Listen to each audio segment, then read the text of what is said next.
Other countries are looking at this. They have built full-scale commercial plants where they can process, things like fava beans. It is a reality in Europe. Can we do it in Ireland? We can. Obviously, we can grow fava beans fairly well and potatoes very well and other crops. It is happening, and the processing equipment is available for it, and the markets are also available for the ingredients. The demand from plant proteins from consumers has exploded in the past few years. Estimates put the value of the global plant protein market at over 17 billion euros per year and is expected to grow by over 7% per annum. There are many products which have hit the headlines, like Beyond Meat or Quora plant-based sausages, which are derived from various plant protein sources. However, plant proteins are also added to a lot of other prepared foods which are more commonly eaten, like yogurts, desserts, savoury foods, and others. Can Ireland produce these types of proteins to supply this large market? You're listening to the latest episode of the Tillage Edge with me, Michael Hennessy. We would really appreciate it if you could listen, follow, and give us a review on Apple or Spotify or wherever you get your podcast from. Ireland can grow plants extremely well due to our mild and relatively wet climate. Can we concentrate and utilise proteins from the crops we can grow in Ireland to supply this large plant protein market? Today, I'm delighted to be joined by a couple of Teagasc colleagues who are working on an exciting research project called U-Protein. Sinead Fitzsimons is a project manager and Mark Fenelon is the project lead, joins me to chat about the opportunities in plant proteins for Ireland and the work they're undertaking to make this possible. Mark, to come to you first. Mark, there is good potential for growing plant proteins for the human food chain. How strong is that demand, and is this increasing over time? It is increasing, and I suppose when we think of plant proteins, we're not thinking of individual foods, we're thinking about ingredients in many cases. So in other words, and the market for ingredients is very big. So in other words, like we export already a lot of our dairy and beef, obviously, and we see it as another opportunity, in other words, to export plant protein as an ingredient. So of course it can be used in many foods then.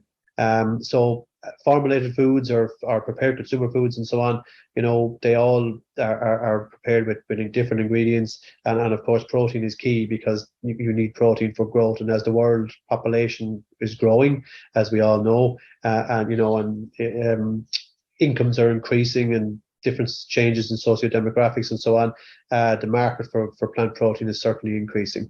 Okay, so the possibility then, as you mentioned, is not necessarily plant proteins per se, it's actually ingredients to go into some of these is really what we're really looking at. And you're heading up a project called U-Protein, which is looking at some of these plant proteins and maybe how you might extract those proteins from some of the crops we might grow here in Ireland. You might maybe just tell us broadly around what the aims of the overall project are. Yeah, so the project, its ultimate aim, I suppose, is to create a new enterprise for the farming community. In other words, that to work to fit in alongside our dairy and our beef, and certainly not to replace anything, but to add to it. The idea is that can we use what we know, I suppose, in the other enterprises, like being able to valorize, for instance, dairy. A good example is cheese and whey and so on. But in the plant side, can we valorize the entire crop and produce different ingredients from it? So in other words, protein, but also the starch, the fibers, and all sorts of other nutrients that come from it. So can we process it in such a way and treat it in such a way that we can develop ingredients that then can be exported and used in other foods or provide a nutritional base for foods elsewhere in the world. So the markets are big, great opportunities for Ireland because we have we can grow, obviously potatoes grow very well, we grow fava beans and so on. We are looking at some unusual and other crops along those lines in the tuber and cropping areas as well. So yeah, that's there's some great opportunities there for Ireland in this space. So when you mentioned you mentioned the word valorize. What exactly do you mean by valorize? Simply put, use it all. So in other words, rather than taking the protein out and leaving the rest of the residual biomass behind, obviously it's hard to build a business case on that. Being able to use it all. So in other words, and dairy have been really, really good at this. The dairy processors are excellent at this and produce really high quality ingredients and so on. Yeah, I mean, they've been able to use it all, valorize the entire crop. Okay, and Sinead, I might bring you in on that particular point there, just in terms of the That valorization bit in terms of what crops are being used in this project are you looking at the moment, or even what sort of other plant materials are you looking at in terms of that valorization process? So we've looked at several different crops, and we have had a selection criteria. So at the moment we have selected fava beans. So we have 7 different varieties of fava beans being investigated at the moment. We've looked at spring and winter peas, lupins, with 5 different types of lupin that are varieties of lupin that we're going to use. And then we're looking at more unusual plants, which are aca and mashua and yacon. So we're looking at some tubers and then the pulses as well as options for the project. So Sinead, lots of different varieties of not just different individual like peas and lupins as you mentioned, but some of the tubers as well. Yes. In terms of trying to recover the proteins or other things that Mark talked about, how do you fractionate those? What's the process that you're going to go through to try and see whether you can get the right things out of it? So what we're looking for is to take away the protein first. What we're doing is a process where we're looking at what we call isoelectric precipitation. So this is just changing the pH in a solubilized milled, say, fava bean. We change the pH and then the protein will come out of solution, and then we can separate it through centrifugation, separate the protein from, say, the fiber and the starch. And then we have 2 streams.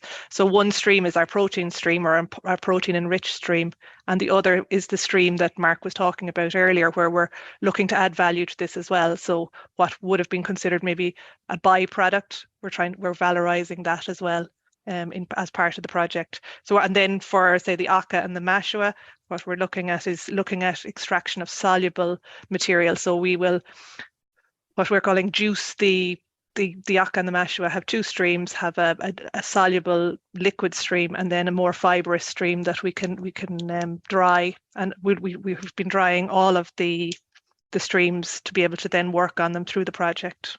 And in terms then of, it sounds like I suppose maybe a highly mechanized type process where you have to, as you say, to put the likes of beans into a soluble format, which it's not, and then fractionate it out and then centrifuge it.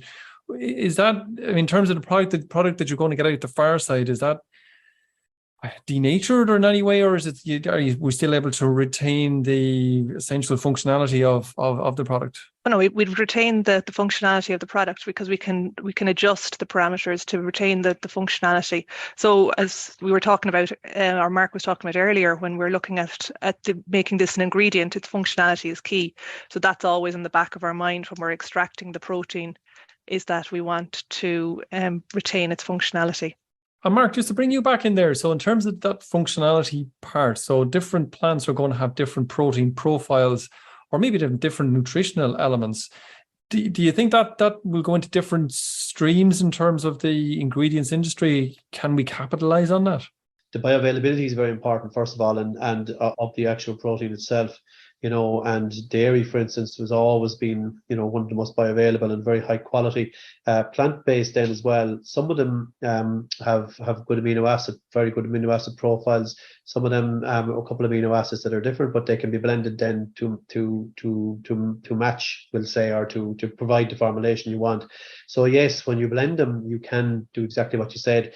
The nutrition, obviously, protein is any source of protein is good, but you do need to have it soluble. So in other words, like, it needs to be soluble in the end use. So Sinead mentioned functionality, and that's really key. So it has to be basically soluble in the end use, or the formulation that you use it in. So that's just as important. But yes, you can, to answer your question, is by blending them in different ways, and even blending them in hybrids with dairy and so on. Proteins, you can make different types of nutritional beverages. Okay, so if we're to take that then in terms of if I was a customer, if you like, I wanted a protein ingredient, if you like, does the market out there look for that in a liquid form, as you said, or is there a mix between liquid and a solid form?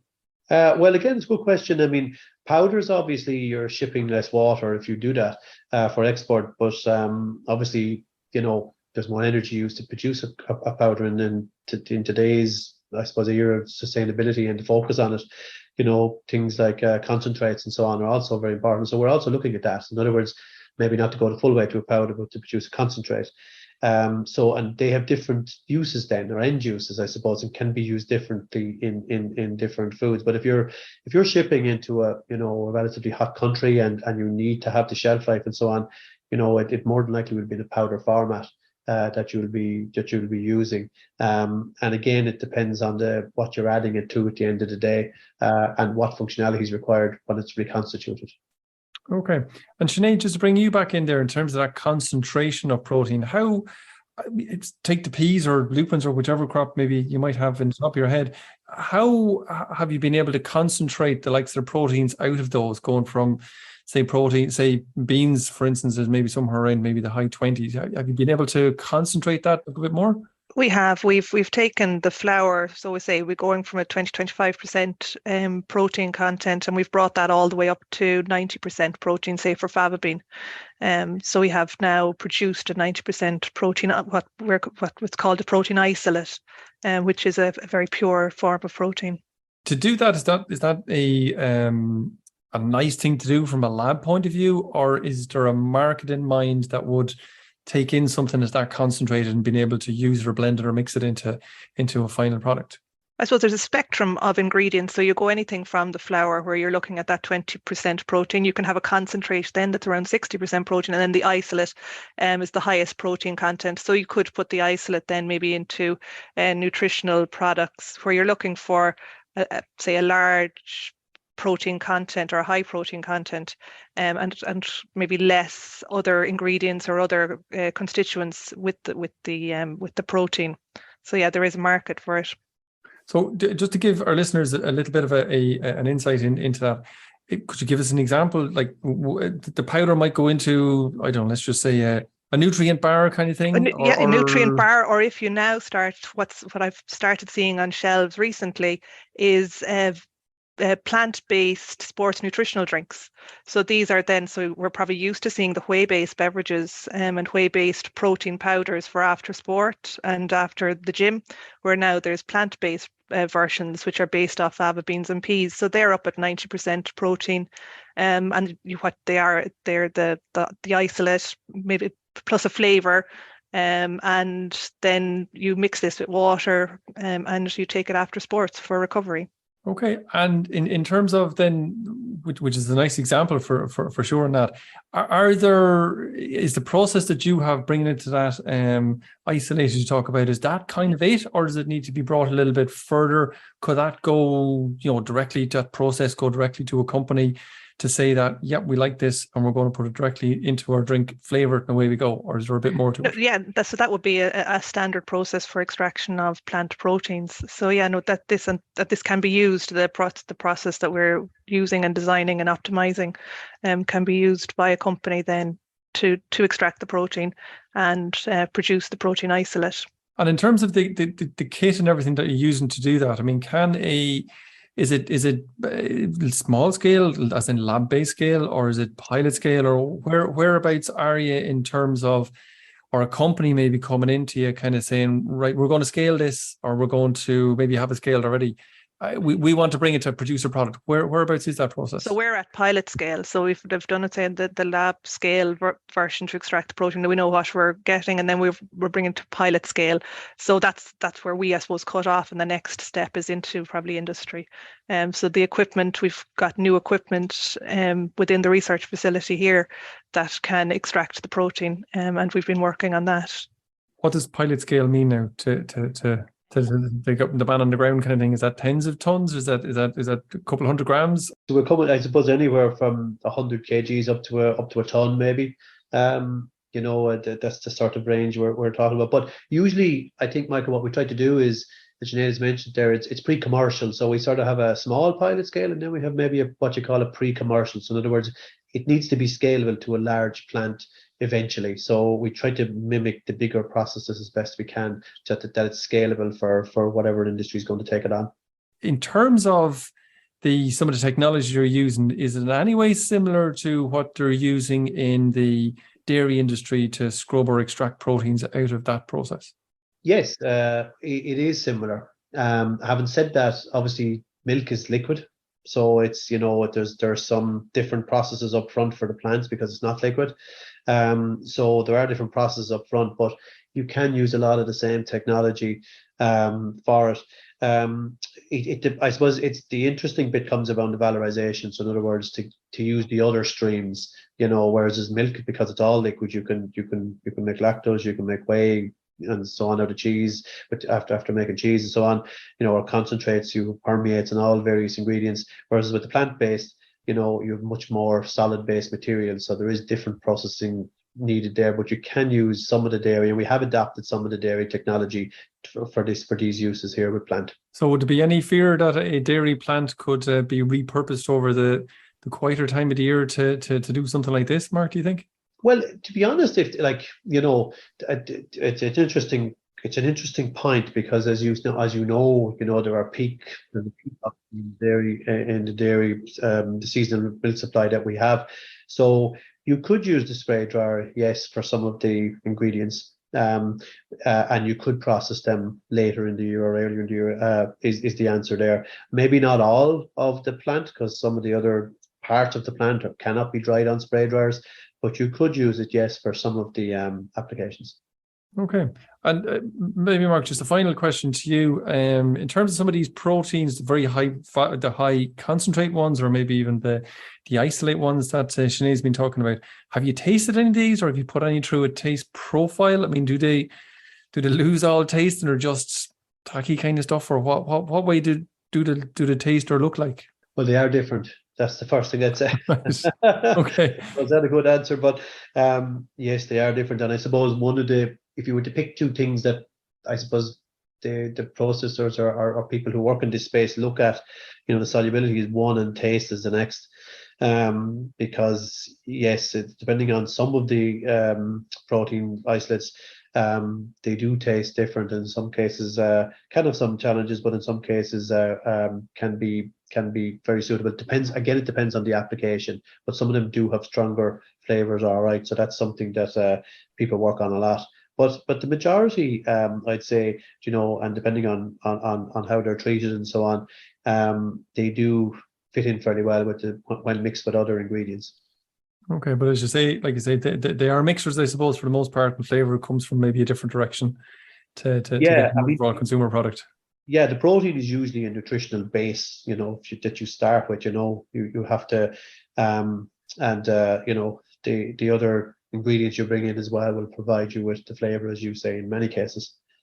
Okay, so do you think, Mark, maybe just a very final question to you, do you think once the project is finished, do you think that there is a possibility, or do you think there's a next step in this to bring this to a commercial stage where farmers who are listening to this particular podcast can think that, did you know what, if there's a market for that, I'll definitely grow some beans or peas or lupins or whatever it happens to be.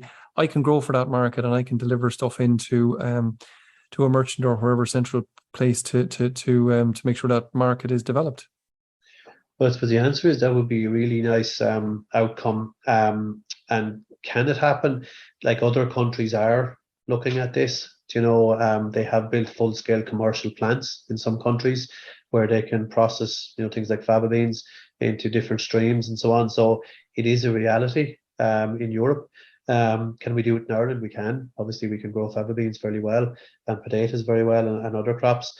Do they fit into the off season, like you mentioned? I think, Michael, which was interesting. They could as well. I think maybe not fully, but they do. There is an opportunity there as well. That's I think if you could do that, like what you mentioned, to have it into the off season and so on. There's some good opportunities there, but. The answer is yes. I mean, they're doing it in Europe. It is happening, and the processing equipment is available for it, and the markets are also available for the ingredients. And I understand that there's a number of Irish companies who are looking for this kind of stuff, Mark, is there? Yes, and I suppose it's like everything for our dairy and meat industry as well. Our markets are abroad. We forget that sometimes. So we're the whole world is our market.